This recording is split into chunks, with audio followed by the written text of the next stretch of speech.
Okay, coming up at the bottom of the next hour, we're going to get into what's happening with the economy, Obama's Supreme Court picks. He's looking at Napolitano, the head of Homeland Security, and others. We're also going to get into provocateurs openly announced plans to stage Tea Party violence to demonize the Tea Parties and claim that they're violent. We have a full court press claiming that I'm calling for violence on every major news channel out there, Southern Poverty Law Center, you name it. Why is that happening? But until the bottom of the hour, Lieutenant-Colonel Anthony Shaffer joins us via video Skype from Ireland.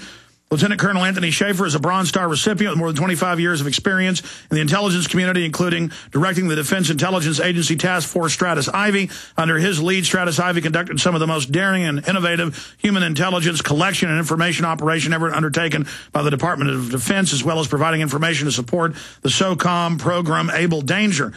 And currently he is a senior fellow at the External Communications Director of Special Lecturer at the Center for Advanced Defense Studies in Washington, D.C. He instructs classes in psychology of terrorism and intelligence analysts, and he's also a contributor to many mainstream television programs out there.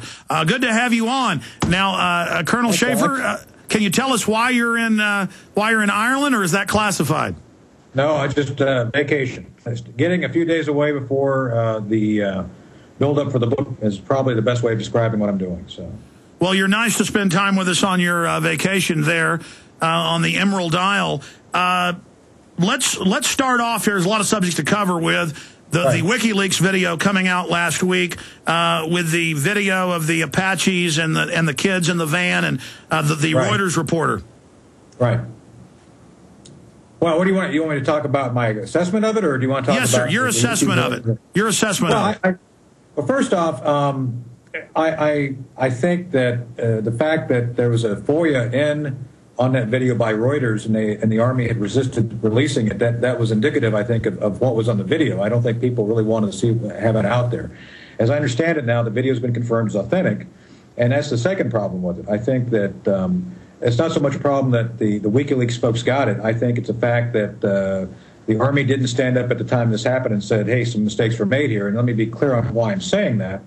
And I'm going to say this clearly as an academic, not as an Army Reserve officer. I'm saying this clearly as an academic. There are, from my background and experience from having been in combat, my understanding of the rules of warfare, especially in this case, the ROE, the specific rules of engagement for this specific period, which I understand are essentially the ones you can find on the internet. The 2006 rules of engagement are still valid for the most part, and this incident occurred in 2007. Based on those two factors, plus the video, what is seen on the video, there are two clear rules of engagement violations that I can see. First, the first clear violation comes right after the attack begins. And I'm going to give the benefit of the doubt to the Apache drivers here. I mean, Alex, there's a lot of things going on, and I've been told by both former Bush White House executives and folks who were in Iraq, there are things happening before and after that video regarding combat operations. Essentially the fog of warfare, the heat of battle, whatever you want to call it. The Apache pilots, later in the full video, they do find some guys with guns going in a building, and they fire a Hellfire missile into it. Well, and I got to say, I've not seen that part of the video, but I'm just trying to make sure that people understand that there were things going on before and after this video, so that there was essentially an adrenaline rush going on, and I think everybody who was there on the scene. So you can't discount that. I've been there. I understand the fact that you get so focused on what's going on, it's hard to take a step back and look hard at what's going on. So giving the benefit of the doubt, Alex, to the Apache drivers, they misidentified the Reuters journalists with their cameras. So that's the first mistake, and I think that's forgivable by the fact that it was the heat of battle. All right, Colonel Shaffer, we got a break. We're back in 1 minute with the next hour. We'll be with us for 30 minutes. We'll continue where you left off at that point. Straight ahead, I'm Alex Jones. The websites are Infowars.com and PrisonPlanet.tv. Back in 1 minute. You are listening to GCN. Visit GCNlive.com today. Hello, this is Alex Jones with some important questions. If you're going into a battle and they give you a rifle and a sidearm, how much ammunition do you want? My answer would be all I can get. In the battle for freedom and the lives of your loved ones, food is your only ammunition. How much do you want? When do you want it? Now or after the battle starts? When will you need it? Can you buy it without proper identification? Will there be any food? Will it make your children sick? If there's a quarantine and you can't feed yourself, will you go to the gathering center and be immunized? You wipe out all these problems if you have a good food supply. Food is your ammunition to fight for your freedom and your life. How much will you need? We don't know. How much do you want? All you can get. I'm Alex Jones. I want all of you good guys to live to fight another day. Call 1-800-409-5633 or check it out on the web at efoodsdirect.com. Again, that number, 1-800-409-5633. Waging war on corruption. Alex Jones on the GCN Radio Network.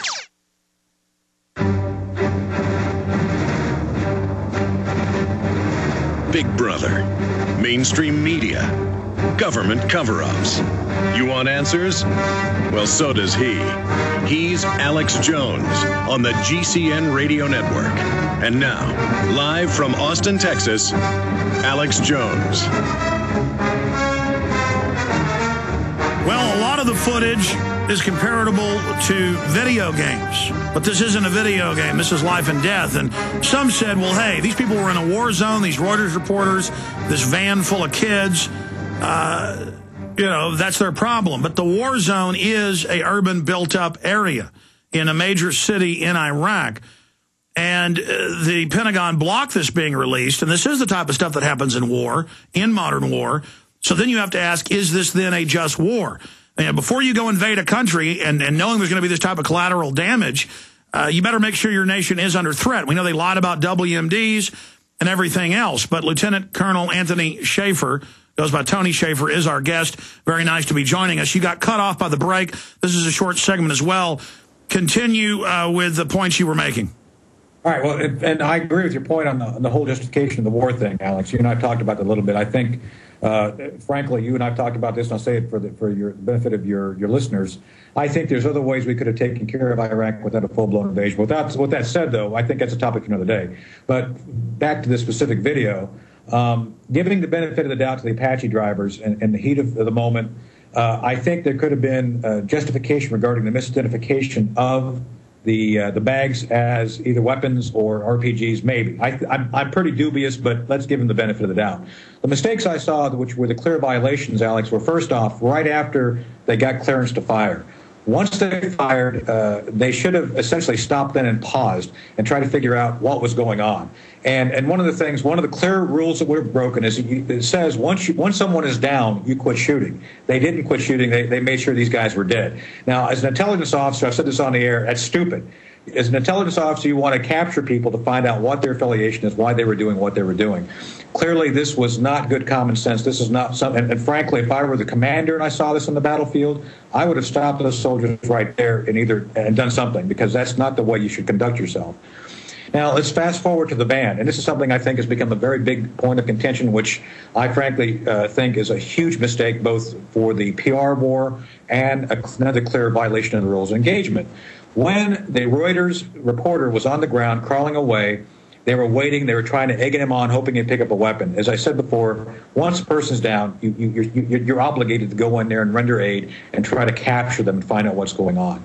When the van shows up to give him aid, and Alex, I've watched the video at least 3 times to make sure I understood it correctly. First off, if you look at the video carefully, you see people are in the van, and there is no indication from the van at any point in time that it was a threat.